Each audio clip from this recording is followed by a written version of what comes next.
Hello guys, എല്ലാവർക്കും I am the Malayali ചാനലിലേക്ക് സ്വാഗതം. അപ്പൊ നമ്മുടെ മീനാക്ഷി ആ ഒരു കലിപ്പ് മൊത്തം തീർക്കുവാണ് മക്കളെ. ആരോട് ആരോടുള്ള കലിപ്പ്? നമ്മുടെ ബാലനോടുള്ള കലിപ്പ്. എന്തിന്? കൊച്ചിയിൽ വിടാത്തതിനുള്ള ഒരു കലിപ്പ്. നമ്മുടെ ഗോമതി പറഞ്ഞിട്ട് നമ്മുടെ ബാലൻ അങ്ങോട്ട് സമ്മതിക്കുന്നതേ ഇല്ല കേട്ടോ.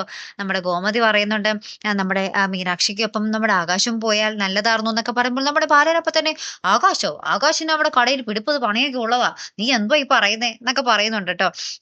അപ്പൊ നമ്മുടെ ഗോമതി ഇങ്ങനെ പറയുന്നുണ്ട്, പേഴ്സണൽ കാര്യവും അതുപോലെ തന്നെ ഇമ്പോർട്ടന്റ് അല്ലേ എന്നൊക്കെ പറയുമ്പോൾ നമ്മുടെ ബാലൻ നമ്മുടെ ഗോമതിയെ കളിയാക്കുക കേട്ടോ. ഇംഗ്ലീഷ് ഒക്കെ പറയുന്ന നീ എന്നൊക്കെ പറഞ്ഞിട്ട് ഭയങ്കരമായിട്ട് കളിയാക്കുക കേട്ടോ. അതിനുശേഷം നമ്മുടെ മീനാക്ഷി ഒരു പുതിയ കല്ല് ഇങ്ങനെ തേച്ചരച്ച് കഴുകുന്ന ഒരു രംഗം കേട്ടോ. അപ്പഴേക്കും നമ്മുടെ ഗോമതി നോക്കുമ്പോൾ പഴയ ഒരു പ്ലാസ്റ്റിക് കൂടെ നമ്മുടെ മീനാക്ഷി തല്ലി പൊട്ടിച്ച് അവരിട്ടിട്ടുണ്ടാവും കേട്ടോ. നമ്മുടെ ബാലനോടുള്ള കട്ട കലിപ്പ് മൊത്തം ആ ഒരു വെള്ളം എടുക്കണ കാലത്തിൽ തീർത്തു എന്ന് തന്നെ പറയാം കേട്ടോ. എന്തായാലും ഒരു അടിപൊളി എപ്പിസോഡ് തന്നെ കേട്ടോ വരാൻ പോകുന്നത്. മറക്കാതെ കാത്തിരുന്ന് കാണാം. അപ്പോൾ അടുത്തൊരു വീഡിയോയുമായി വരുന്നത് വരയ്ക്കും here I am the Malayali signing of.